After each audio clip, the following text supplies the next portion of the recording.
Graças a Deus, irmãos. Feliz porque o Senhor tem sido generoso demais conosco, tem nos abençoado com bênçãos que nós nem sequer sonhamos. O Senhor tem sido generoso também para com a vida do nosso irmão Ítalo, que além de mais um ano de vida, o concedeu muitas batalhas e muitas vitórias. Agradecemos ao Senhor. Irmãos, assentados como estamos, vamos abrir as nossas Bíblias no livro dos Salmos, e nós vamos ler o Salmo 125. Livro dos Salmos, Salmo 125.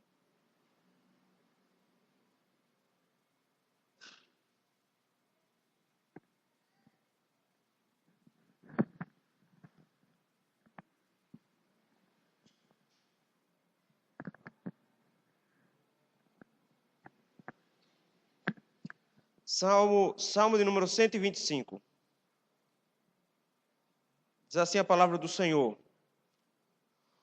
Os que confiam no Senhor são como o monte Sião, que não se abala, firme para sempre. Como em redor de Jerusalém estão os montes, assim o Senhor em derredor do seu povo, desde agora e para sempre. O cetro dos ímpios não permanecerá sobre as sortes dos justos, para que o justo não estenda a mão à iniquidade. Faze o bem, Senhor, aos bons e aos retos de coração. Quanto aos que se desviam para sendas tortuosas, levá-los-á o Senhor, juntamente com os malfeitores. Paz sobre Israel. Senhor Deus bendito e santo, louvado seja o teu nome, Senhor. Nós te agradecemos, meu Deus, pela oportunidade que nós temos de reunidos como povo de Deus na tua casa, buscarmos a tua face, adorarmos ao Senhor, louvarmos ao Senhor e ouvirmos a sua voz. Por isso, Senhor, nós te rogamos que o mesmo Espírito que inspirou e preservou as Sagradas Escrituras enche o nosso coração nesse momento, para que venhamos ao Senhor ser iluminados da parte do Senhor e compreendermos a sua palavra. Muito mais do que mais uma mensagem, o Senhor nos fale profundamente ao coração e nos desafie, meu Deus, a confiarmos ainda mais no Senhor. No nome de Jesus. Amém. Eu sei, meus irmãos, que na infância de alguns aqui presentes, nós, assim como eu, que fomos convertidos pelo Senhor ainda na infância, tínhamos uma confiança muito grande no Senhor.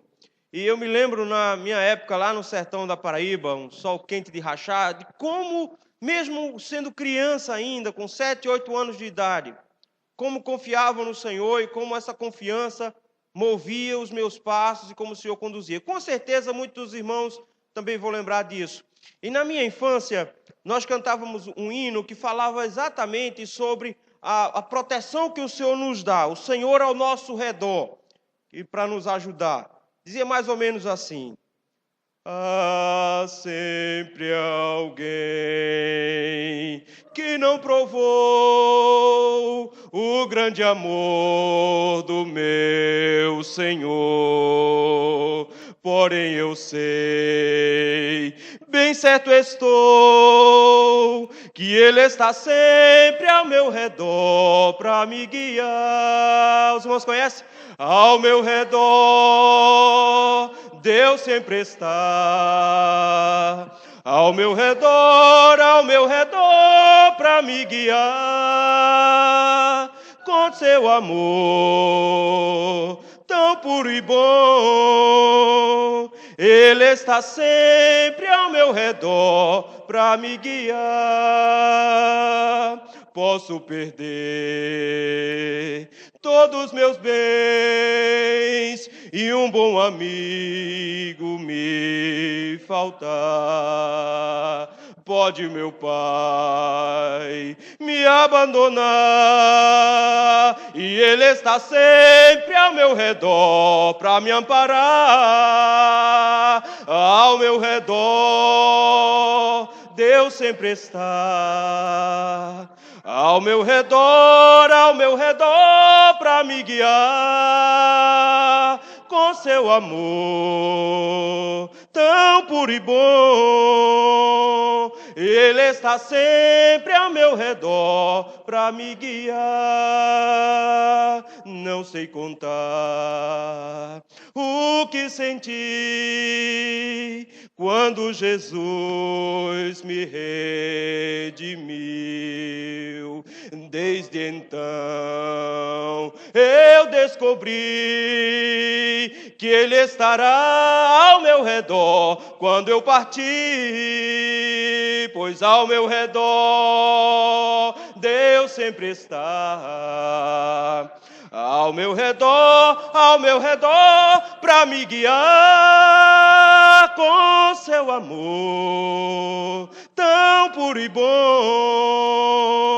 Ele está sempre ao meu redor para me guiar.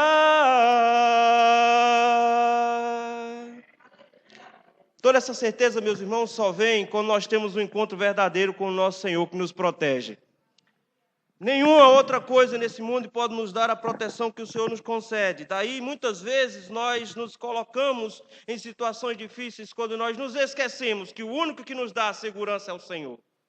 Quando nós nos esquecemos que só a presença do Senhor pode nos dar estabilidade. Tentamos colocar em coisas a nossa confiança.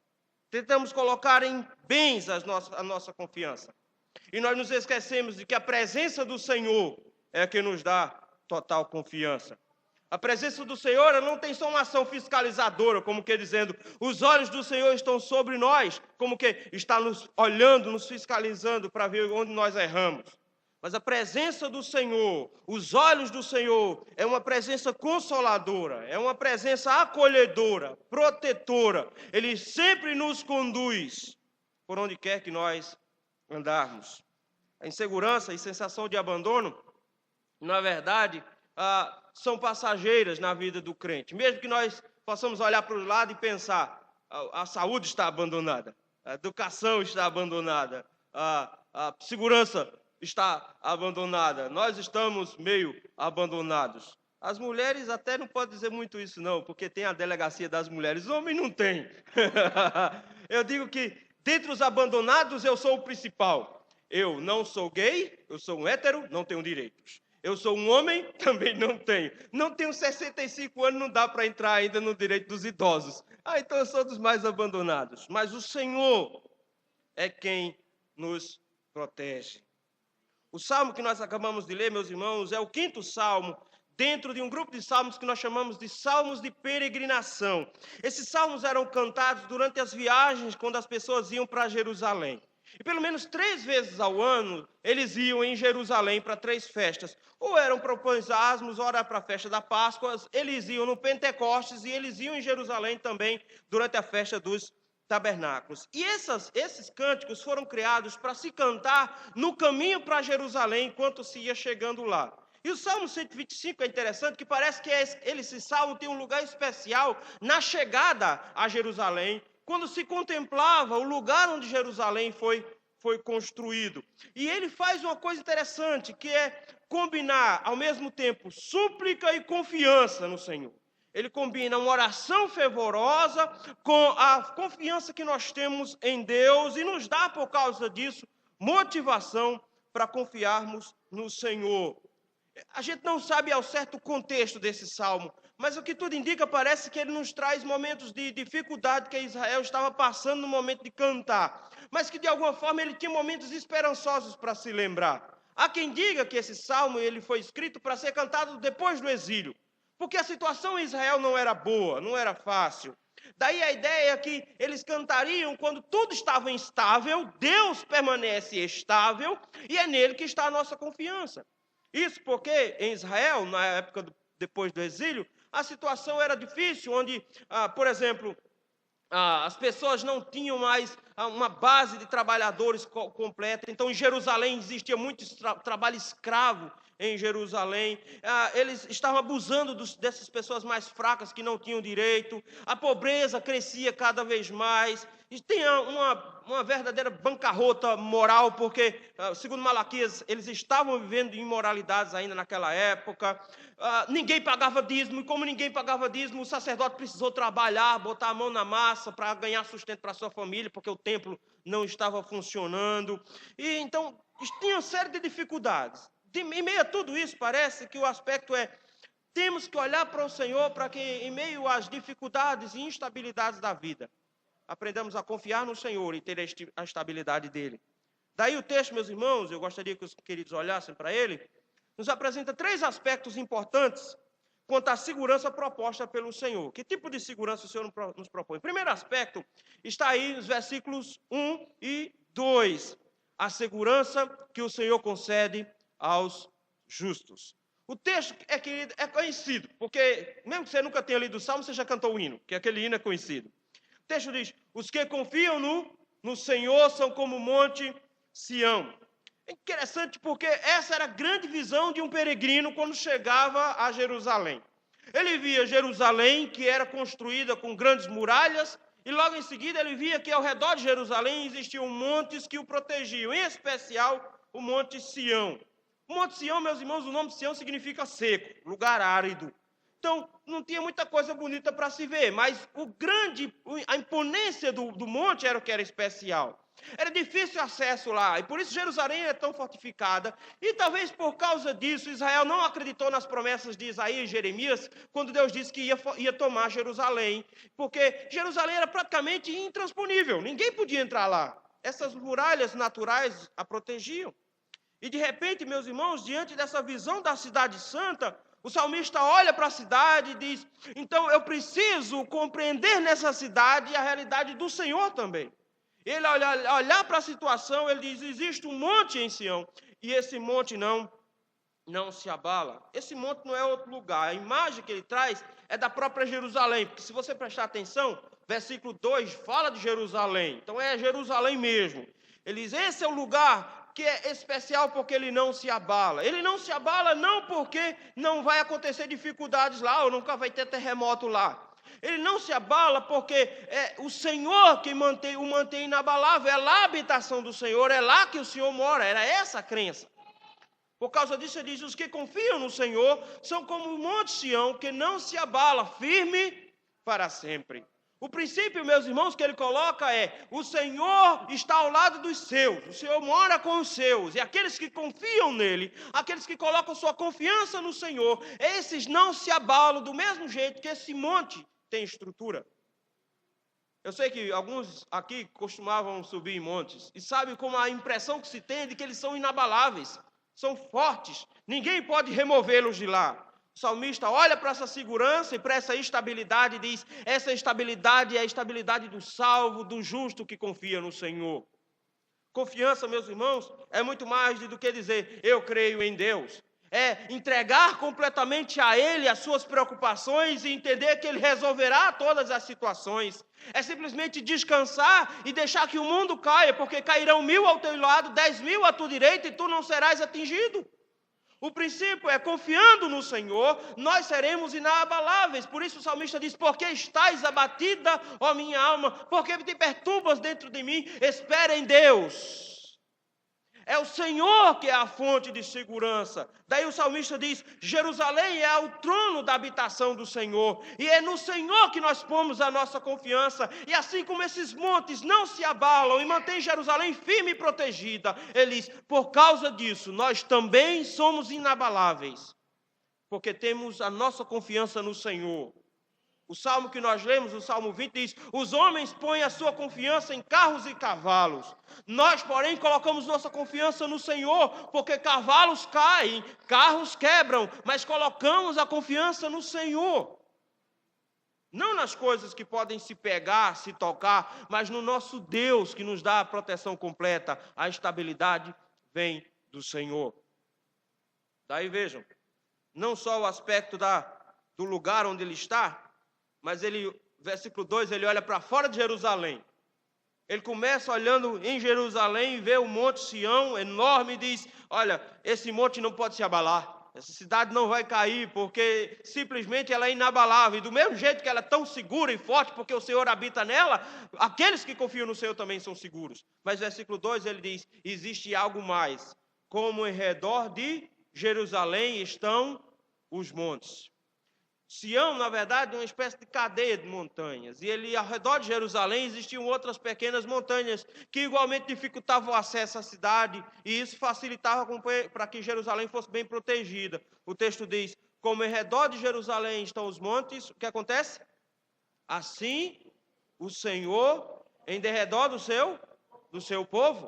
Ele diz, o Senhor não só está em Jerusalém, por isso o povo do Senhor põe sua confiança nele, e assim nós somos protegidos, mas ele diz, mas o Senhor está ao nosso redor nos dando a proteção. O Senhor está ao nosso redor garantindo-nos a proteção. E ele faz uma exegese da geografia do momento e diz, vejam só, Monte Sião não se abala, quem confia no Senhor também não. Olha, ao redor temos montes protegendo Jerusalém, mas o Senhor é uma proteção maior do que os montes. Alguns anos atrás, isso aqui seria pouco compreendido, porque nós tínhamos algo chamado segurança, sensação de segurança. Hoje nós somos muito mais inseguros. Nós aumentamos os muros, aumentamos as grades, fechamos nossas janelas, colocamos sistema de segurança. A gente sabe como é a sensação de estar inseguro. Se você não sabe, por favor, atravesse a ponte Motocolombo até o outro lado daqui a pouco. Aí você vai descobrir como que é ser inseguro. É terrível. Você não consegue passar essa ponte sem se preocupar com ela, não é? Veja só, nós sabemos o que é insegurança. Nesse princípio, o salmista olha e diz, queridos, precisamos aprender a confiar no Senhor, porque aí nós somos inabaláveis, e o Senhor estará ao nosso redor para nos dar a proteção necessária. Notem que enquanto no versículo 1 parece arrogância, o versículo 2 nos mostra a realidade. O versículo 1 diz, eu confio no Senhor, eu não vou me abalar, eu confio no Senhor, eu não vou me estremecer. Mas no versículo 2 diz, as lutas mantêm-se, por isso que o Senhor precisa me proteger. A minha confiança não vem na minha força de fé, a minha confiança está naquele em quem eu ponho a fé. A nossa confiança não pode estar na nossa certeza de fé, a nossa confiança tem que estar naquele em quem cremos, é em Cristo que nós cremos. Ele diz, o Senhor está ao nosso redor, por isso que o Senhor estando ao nosso redor, nós não seremos abalados, porque o Senhor nos dá proteção, agora, não só agora, desde agora e para sempre. O Senhor sempre estará ao lado do seu povo. O Senhor estará sempre com os seus. Mas isso, meus irmãos, nos leva a um segundo aspecto aqui, quanto à segurança proposta pelo Senhor. Primeiro, é a segurança dos justos.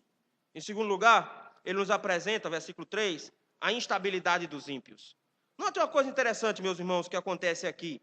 João Calvino, comentando esse texto, ele diz, essa parte final do Salmo, versículos 3, 4 e 5, é para mostrar que essas seguranças do versículos 1 e 2 não cabe para os ímpios. Essa segurança é para quem confia no Senhor, e só para quem confia no Senhor. É para os justos, é para os santos do Senhor, porque o versículo fala que o Senhor não deixa que a sorte dos justos seja abalada. Então, versículo 1 e 2 não pertence aos ímpios. Versículos 1 e 2 pertence aos santos, pertence aos justos. E para que os ímpios não achem que isso também pertence a eles, para que os ímpios não pensem que isso eles podem se apropriar da confiança que eles podem ter que o Senhor vai protegê-los, existem os versículos 3 em diante.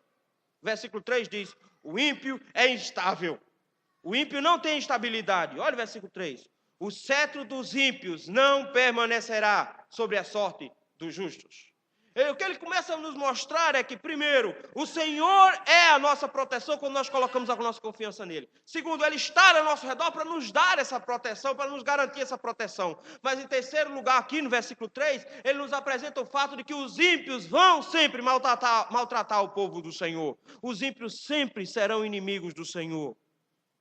Por isso, olha, eles não permanecerá para sempre. O que ele quer dizer com isso? Ele quer dizer o seguinte, que mesmo que os santos sejam estáveis, estejam seguros no Senhor, isso não impede que os ímpios maltratem. Por isso o texto fala que o cetro dos ímpios vai estar sobre a sorte dos justos. Os ímpios irão maltratá-lo. Os ímpios irão constrangê-lo. Os ímpios irão de alguma forma lutar contra a igreja do Senhor sempre. E o que o salmista diz, que é o nosso grande conforto é, não vai ser para sempre. Não vai permanecer, não vai continuar lá. Notem, meus irmãos, que o princípio ele coloca que não é só uma questão de povo pagão invadindo Israel, porque a impiedade não era só privilégio dos pagãos lá de fora. De dentro da própria igreja do Senhor, de dentro do próprio povo de Deus, existiam ímpios. E esses ímpios vão sempre maltratar o povo de Deus, vão sempre estar contra o povo de Deus e vão sempre levar o povo de Deus a sofrer. Mas a grande esperança nossa não é para sempre. Não permanece para sempre o cetro dos ímpios sobre a sorte dos justos. Não permanece para sempre. Por que não? Por que o Senhor não deixa permanecer? Por causa dos justos, versículo 3. Não é coisa do tipo, não permanece porque chega uma hora que o ímpio cansa. Afinal de contas, água mole em pedra dura, tanto bate até que fura. Não é? A gente fica firme, os ímpios vão cansar uma hora. Ímpio nunca cansa de fazer o mal. O mundo nunca cansará de perseguir a igreja do Senhor. Ele sempre estará disposto a fazer o mal contra a igreja do Senhor. Daí o que o texto está dizendo é que o Senhor impede que eles continuem fazendo o mal. Por quê? Versículo 3. Para que o justo, o quê? Não estenda a mão. Estou com a Bíblia aberta? Todos juntos? Para que o justo não estenda a mão à iniquidade. A palavra que ele usa aqui é se esticar e abraçar a injustiça para tentar se livrar do cetro do mal. É como que dizendo, o mal pressiona tanto o justo. E aí, de repente, ele diz, o justo olha para um lado e diz para o outro, eu preciso entrar no esquema, porque senão eu vou continuar sofrendo. Não é? Aquela famosa blitz da polícia irregular, que está lá para tomar bola, pegar bola. Aí, se você não dá, o que eles fazem? Te deixam uma hora lá rodando o seu carro, até que eles encontram que no seu pneu tem um risco de giz. E aí, tem que dar uma multa aqui, dá uma multa aqui. Eles ficam lá te rodando. E essa tentação de, dá logo 10 reais para ele, logo vamos embora para casa, não é? Essa tentação. O que o salmista diz o Senhor não permite que o cetro dos ímpios permaneça sobre a sorte do justo, não por causa dos ímpios, mas por causa do justo, para que o justo não caia na tentação de se tornar um ímpio. Não caia na tentação de se tornar um injusto também. Não caia na tentação de se tornar um iníquo. Nós confiamos no Senhor e por isso nós somos inabaláveis. O Senhor é a nossa proteção. E mesmo que os ímpios estejam contra nós e se levantem contra nós, eles não vão conseguir fazer isso por muito tempo, porque o Senhor tem misericórdia do seu povo. E o Senhor, como proteção ao seu povo, para não permitir que o seu povo se torne ímpio, o Senhor não permitirá que seja para sempre a perseguição contra o seu povo. Daí, meus irmãos, Calvino diz o seguinte, que a intenção do profeta é que, embora o mundo se sujeite a tantas e súbitas mudanças, ele diz, embora os fiéis estejam misturados com e na mesma condição externa dos demais, ele fala o seguinte, a segurança deles continua estável sob a proteção inexpugnável de Deus. Nós continuamos sob a proteção de Deus, mesmo quando o mundo está caindo, que nos leva a um terceiro e último aspecto quanto à segurança proposta pelo Senhor. É a certeza de que o Senhor julgará os ímpios.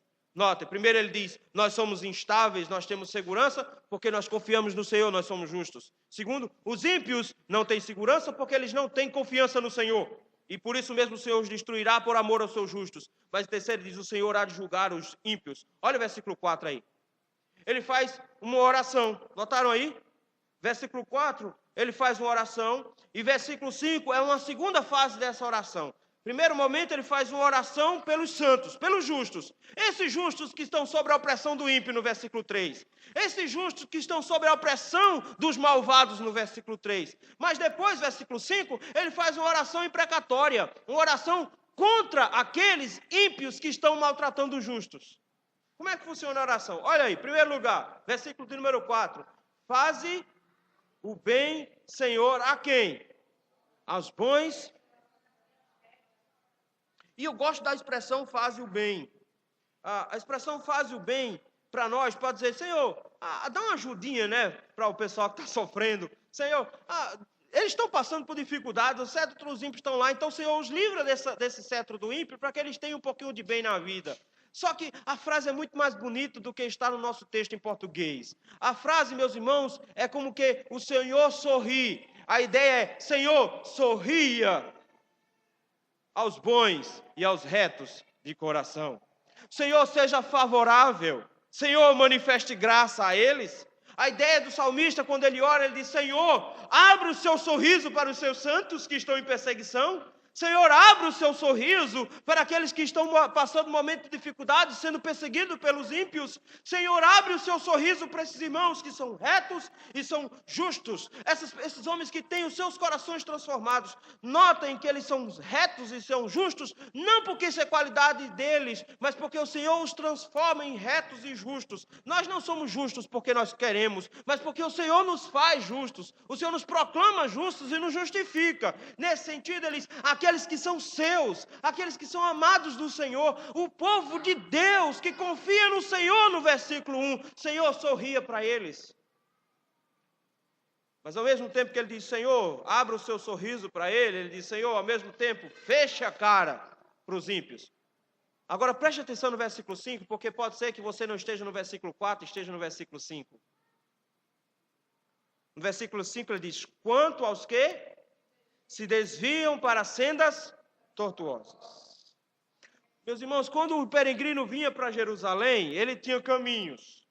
Mas nem todo caminho era fácil de ser trilhado. E muitos caminhos eram tortos. O motivo é simples. Não é possível caminhar em Jerusalém em linha reta. Em Israel inteiro, ninguém caminha em linha reta. Por quê? Ou você está subindo ou está descendo uma montanha. Então não era tão fácil subir reto uma montanha, ir em linha reta. As pessoas iam contornando as depressões, os vales, os montes e assim por diante. Eles iam contornando.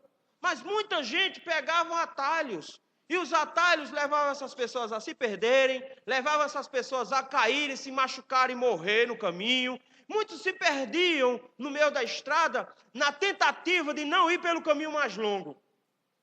O que ele está querendo dizer aqui é que, por causa da maldade do mundo, muita gente se desvia também. Por causa da maldade do mundo, muita gente anda pelos caminhos errados, abandona o caminho do Senhor para andar por caminhos errados. Se você tem abandonado os caminhos do Senhor, se você tem andado no caminho dos ímpios, do versículo de número 3, se você, como os ímpios, tem trilhado o caminho e não tem sido protegido pelo Senhor, de se desviar do seu caminho, porque no versículo 3 diz que o Senhor protege os seus santos. Se você está aí incluído no grupo que se desviou, olha o texto dizendo, quanto aos que se desviam para sendas tortuosas, levá-los ao Senhor juntamente com os malfeitores.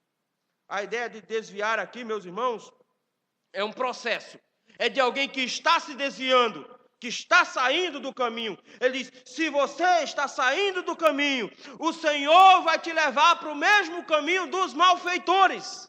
Se você está saindo do caminho, o seu caminho deixou de ser o caminho do Senhor e se tornou o caminho dos ímpios, o caminho dos malfeitores. E no versículo 3 diz que o Senhor não permite que os ímpios mantenham o seu cetro sobre os justos, de forma que o Senhor irá julgar os ímpios. E se você desvia-se do caminho, você estará indo no caminho dos ímpios, e o caminho dos ímpios leva à perdição. Esse é o caminho largo e espaçoso, o caminho que conduz à perdição. Diz, os que se desviam desse caminho, o Senhor vai levá-los junto com o restante dos malfeitores, o restante dos ímpios. Daí a conclusão dele se torna até um mote que vai ser repetido várias vezes. Por exemplo, o 128 repete a mesma frase, a frase é paz sobre Israel. A gente não sabe bem que fórmula é essa que ele usa, mas o que tudo indica é como que dizendo, e o Senhor no final vai manter Israel sob paz. No final das contas, Israel ainda tem paz. Os ímpios vão lá, junto com os malfeitores, caminhando a passos largos para o inferno, mas Israel tem paz. Queridos, quando nós olhamos para esse texto que a gente muitas vezes canta, só canta o versículo 1 e versículo 2, né? Era para a gente cantar o restante, porque o restante também nos pertence. Mas ele nos ensina lições valiosas. Primeira lição que nós podemos tirar desse texto é como nós colocamos nossa confiança em outras coisas e não no Senhor. Como nós confiamos em coisas terrenas e fracas e frágeis. Nós confiamos na nossa saúde, nós confiamos na nossa força, na nossa habilidade. Nós dizemos, eu nunca vou ficar velho. Ficar velho é para quem é velho. Eu nunca vou ficar. Eu vou sempre ser jovem, eu sou forte, eu sou poderoso. Tinha uma irmã essa semana, ela postou no Facebook, eu achei interessante. Ela disse, quando foi que eu fiquei velha? Ela escreveu e achei bonito. Ela disse: eu não me toquei, mas eu sou da terceira idade. Como foi que isso aconteceu? Quando foi que eu me tornei velha? A expressão é exatamente isso, porque nós confiamos na nossa juventude, nós confiamos na nossa força. Nós levantamos de manhã e dizemos: hoje eu vou sair para a rua e vai dar tudo certo. Hoje eu vou sair para a rua, vou conseguir chegar no trabalho tranquilo, eu vou trabalhar o dia inteiro, vou ganhar meu dinheiro, vou sustentar a minha família, porque está dando tudo certo. E quando de repente o Senhor nos tira esse falso suporte que nós temos, a gente fica desesperado. Perdi o emprego, ai meu Deus, e agora? Perdi minha saúde, ai meu Deus, e agora? Porque nós aprendemos a colocar nossa confiança naquilo que não é o Senhor. Nada mais produz estabilidade a não ser o Senhor. Quer ser inabalável, quer passar por todas as situações da vida sem se abalar, confie no Senhor. E o Senhor vai fazer de você como o monte Sião, que não se abala, mas firme para sempre. Ele vai se pôr ao seu redor e vai te proteger em todas as situações, desde agora e para sempre. Mas você pode dizer: os ímpios estão aí com tudo. A gente tem um congresso inteiro lutando contra nós. Por todos os lados que nós olhamos, parece que todos os políticos resolveram trabalhar contra o Senhor. De um momento para outro, parece que a ideia da impiedade no Brasil subiu numa proporção enorme. A gente fica assustado com o que está acontecendo. Com mulheres seminuas sentando em crucifixos lá no Rio de Janeiro, em protesto ao Papa. A quem faz isso? Agora senta na foto de Maomé. Não senta, né? Mas no crucifixo senta, porque o cristianismo é frágil. Eles protestam, meus irmãos, nos atacando e dizem que nós somos homofóbicos, quando eles, na verdade, nos perseguiram a vida inteira e tacaram pedras em nós, porque nós éramos os bodes, os crentes. E todos agora se sentem no direito de atacar o Evangelho, dizer que a Bíblia é um livro antiquado, a Bíblia é um livro que não tem mais resposta, a Bíblia é um livro que deve ser abolido. Por isso mesmo o Fórum de São Paulo, que foi criado pelo PT, tem um programa, o programa é acabar com o cristianismo no Brasil. E eles dizem isso abertamente, eles dizem: enquanto nós não acabarmos com o pensamento judaico-cristão que impera no Brasil, nós não conseguiremos fazer as nossas reformas. Ou seja, eles foi criado para acabar conosco.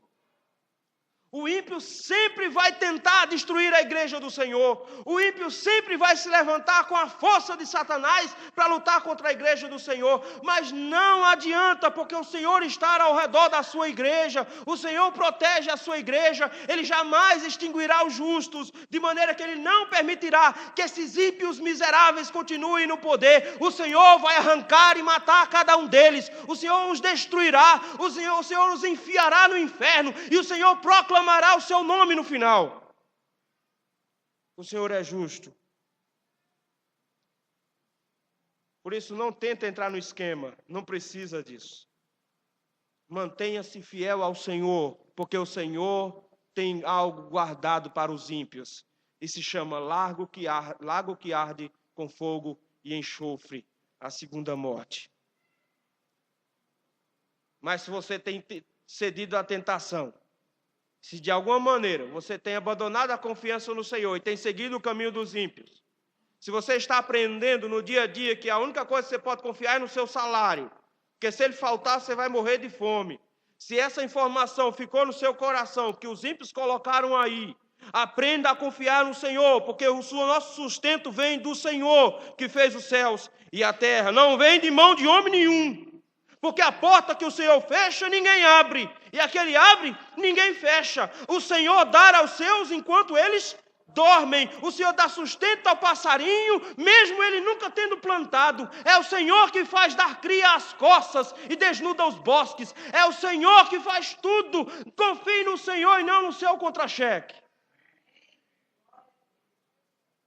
Se você tem de alguma forma absolvido os conceitos do mundo e tem se desviado dos caminhos do Senhor a cada dia, se você acha que a única maneira de ganhar dinheiro é burlando o sistema financeiro, se a única maneira que você acha que tem de guardar um pouquinho mais de dinheiro é não pagando os seus impostos e sendo assim ladrão, se você acha que a única maneira de estar fiel ao Senhor com seus compromissos na rua é não entregando o dízimo ao Senhor e não devolvendo ao Senhor aquilo que pertence a Ele, ladrão você é, corrupto você é, ímpio você é, o seu caminho é o caminho dos malfeitores. Abandone esse caminho imediatamente e aprenda a confiar no Senhor.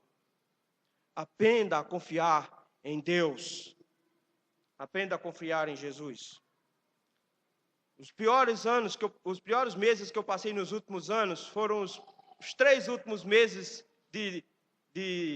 do ano passado. Foi terrível. Eu não tinha onde morar, com prazo para largar a casa. Eu não tinha igreja e nem tinha opção para onde ir. Fiquei mais perdido do que cego em tiroteio. Não sabia para onde ia.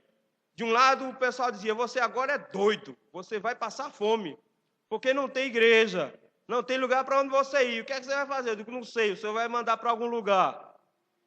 Não faltou nada em minha casa, porque o Senhor é provedor. E o Senhor providenciou a casa que nós sonhávamos 3 meses antes, mas Ele só deu no último dia do prazo. Eu só tinha até o final de janeiro, foi no final de janeiro que Ele me devolveu a casa. O Senhor é provedor. O Senhor é alguém que nós devemos confiar. Daí, meus irmãos, no final das contas o Senhor vai levar aqueles que se desviam junto com os malfeitores. Por isso não entre na onda do diabo, de deixar se enganar e se corromper pelo sistema mundano que está aí. Somos desafiados, então, a 2 atitudes básicas. Primeira atitude, confia no Senhor. A gente fica dizendo isso o tempo inteiro, mas vamos aprender realmente a confiar em Deus? Vamos fazer como crianças pequenas, que confiamos realmente nos nossos pais. Quando a criança é pequenininha, o pai diz, pula meu filho. O que é que o filho faz? Pula. E o Senhor nunca nos decepcionou. Meu pai sim. Meu pai, uma vez, eu estava querendo aprender a nadar. Ele me levou nos ombros até o meio de um açude onde tinha uma pedra e era fundo. Ele simplesmente olhou para mim. Meu pai tem uma técnica muito fantástica, que é a seguinte. Ele diz o seguinte, você se vira. Ele me ensinou a andar de bicicleta assim. Ele me colocou na ladeira e disse, olhe para frente, não olhe para o pneu, ria reto, vai-se embora. E me jogou ladeira abaixo. E ele fez a mesma coisa. Ele olhou para mim e disse, pula da pedra. Eu disse, o senhor me segura? Ele disse, seguro. Adivinha? Ele não pretendia me segurar. Eu afundei. Vim aprender a nadar no ano de 2007. Paguei para nadar numa piscina, que eu sabia que eu não me afogava nela, que era rasinha, para aprender a nadar. Nunca mais tentei, porque nunca mais confiei que meu pai ia me segurar. Mas nosso Deus nunca disse, pula, e você pulou e Ele te deixou cair. O meu Deus não te deu motivos para você desconfiar. Então pare de ser incrédulo e confie no Senhor. Mas em segundo lugar, para de confiar nas coisas do mundo. Deixe os caminhos do mundo de lado e aprenda a trilhar o caminho do Senhor, que é o caminho da fé verdadeira, da fé autêntica. Confia no Senhor. Agrada-te do Senhor. E Ele satisfará os desejos do teu coração.